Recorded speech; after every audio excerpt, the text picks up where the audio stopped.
What's up, Red Outdoorsman here, and I'm starting the Second Amendment series the same way I started it off in my classroom. In the liberal media, you have a lot of people debating and arguing about the words of the Second Amendment and what its intentions are. And to me, that is ridiculous. I mean, you can try and say, well, we need to change things because of modern day circumstances, but to try and change things that are in the past that have already been dealt with and done, it just doesn't make sense, and it really, I think, hurts the argument, which is a good thing for guys like me who like the Second Amendment. But the first thing that we talked about was how in the media you've got people who don't like firearms talking about and discussing firearms. And to me, that's like having a sportscaster who doesn't like sports and doesn't understand sports. So imagine you're watching the sportscaster and they are yelling touchdown when it's a guy sliding into home plate. Right there, people who know baseball are going to just be completely put off that this person doesn't even know what they're talking about, doesn't know their job. And then they go a step further and they start trying to make up words and then defining them, trying to make you feel stupid because you don't understand their made up word. So, like, let's say they hit a foul ball and the sportscaster goes, they hit a double flicker, big jog baller. And then everyone looks at them like, what are you talking about? It's not even a thing. That's stupid. And like, oh, you don't know about this? Oh, let me explain it to you and educate you further because I know so much more because I'm a sportscaster. And then they start trying to justify the word they made up. So we're going to be looking at that throughout this series. But the first thing I want to do is just break down the words and what they mean and then kind of explain the situation behind it, okay? So remember, the United States had its colonization period. They fought the French and Indian War because there was a dispute over certain land, and the English thought they had rights to it. The French thought they had rights to it. The Native Americans said already lived there, obviously felt that they had some rights there, and they fight a war over it. It's really expensive. It's actually fought globally because it was, at that point, if you are on the English side, you're fighting French wherever you find them. If you're French, you're fighting the English wherever you find them. So it cost England a lot of money, so they start putting all these taxes on there. You'll remember no taxation without representation throughout the Revolutionary War. They win the revolution, and then they have the Articles of Confederation, which they were way too weak. Didn't allow them to actually operate efficiently as a country. So 10 years later, they have to come back to the table to actually come up with a government that would work. So they start writing the Constitution. Federalists are excited about it. Anti-Federalists are scared. They don't want an overbearing superpower government. So they want some guarantees on their personal freedoms. So the Federalists agreed and they came up with the Bill of Rights. So the Bill of Rights say a well-regulated militia. Okay, so what is that word, militia? I see people on the news. Do we have a militia in this country? Is there a militia? Is there a militia? Well, who's a militia? I don't know. We don't have militias. Well, we do have militias. And, you can join militias. You can Google, like, militias for your area. And they actually do exist. But really, the militia at that point was every male in the colony or in the state that you're in. So you have a 16-year-old boy on his birthday. Now he applies, and it was a compulsory service. If you're 16 years old, you're required to have at least a musket. What, is that the only type of firearm there was? No. And if you had something better, that was great. But the musket was the worst firearm that they wanted you to have. If you could have better, if you could afford more, that's great. But they wanted you to have at least one musket, powder for the musket, and at least 20 rounds. And in Rhode Island, they would even write you a ticket if you showed up to town without your firearm. And you were required to train with the militia regularly, at least once a month. So the militia at that time was every male citizen, 16 years old or older. So do we have a militia? Come through Texas with intent to destroy something. You're going to have a lot of 16-year-olds to elderly citizens grabbing firearms to stop you.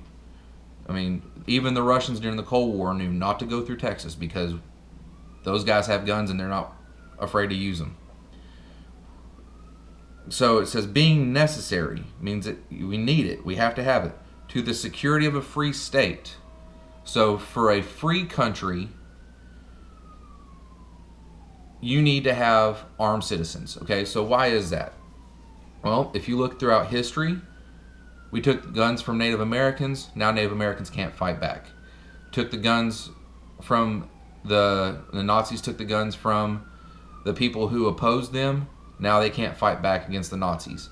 Anytime you have a government that wants to take away the firearms, it's so that they can regulate and control their people better, and eventually it leads to a lot of bad stuff throughout history. It says the right of the people, meaning individual. That's how the Supreme Court has ruled. People means individual. To keep means have, and bear, meaning carry around with you, arms, shall not be infringed. And what is arms? Because people are like, oh, they're just talking about muskets. I think they're talking about muskets. You hear this all the time on the liberal media. Arms is defined in the dictionary as anything used to protect, defend yourself, or attack with. So if you're a knight in medieval Europe, you didn't have a musket. You had a shield, a sword, a bow, a crossbow, a lance. If you lived during the colonial period, you could have a pepper box, a cannon, a musket. Now, it's what can you have to defend your home with, to defend your neighborhood with. Is it an AR-15? Yeah. Is it a single shot .22 rifle? Yeah. Anything you can use. So baseball bat. You know, you can get ridiculous thinking of all the things you could use to fight with. Watch The Walking Dead. Everything they're using to kill the zombies with, that's arms. So the debate over the terminology of these words, a well-regulated militia being necessary to the security of a free state, the right of the people to keep and bear arms shall not be infringed. I mean, my junior high students could tell me exactly what was in there. They understood every single word in there, and they were 7th graders. I asked them how many times did they hear the word hunt, and they said never. That's, obviously not for hunting, because it never mentions you need to hunt. So junior high students can get it. Why can't CNN? Why can't Rosie O'Donnell? Why can't all these other celebrities and media people who are arguing the wording in the Second Amendment? And it's because they don't want to acknowledge it. They don't want firearms, and they're trying to change it to fit what they want. It's hard to explain, but I understand that they feel scared, okay? And the way in which you choose to keep yourself safe is a personal choice. I choose to use firearms to keep me and my family safe. A lot of other people I know choose to do that also. Well, they don't feel safe, and they don't feel safe because people have guns. I don't feel safe because bad people illegally get guns and then try and use them on other people. And the best way to fight a bad person with a gun is a good person with a gun. So the wording is the wording. It doesn't mention muskets. It doesn't mention hunting. It says people have the right to keep and carry a weapon for the defense of themselves, which was determined by the Supreme Court as a ruling that they've had, and their community. So that's the words. I'm going to continue the Second Amendment series. Next, I'm going to talk about some of the words that have been made up by the media that confuse a lot of people who aren't gun people. And we'll look at, why their terminology is off. So that when we go forward, if I say a word like automatic or semi-automatic or magazine or clip, you know what I'm talking about. Some of those words are legitimate, some of those words are not legitimate. So I want to basically do the definitions, do the terminology. That way, when I say something, we're on the same page. I appreciate y'all tuning in to Red Dirt Outdoorsman. If you haven't already done so, subscribe. Hit the notification button so you can continue with the series. And also, if you have a question, drop it in the comments. If you found this video helpful, you can definitely hit the share button. I would have used a video similar to this. I did use some videos that were somewhat similar to this when I was teaching it in my classroom, because the words are the words. There's nothing offensive in there. There's nothing politically incorrect in there. And the people that you're teaching need to know it. So I appreciate you tuning in, and please come back.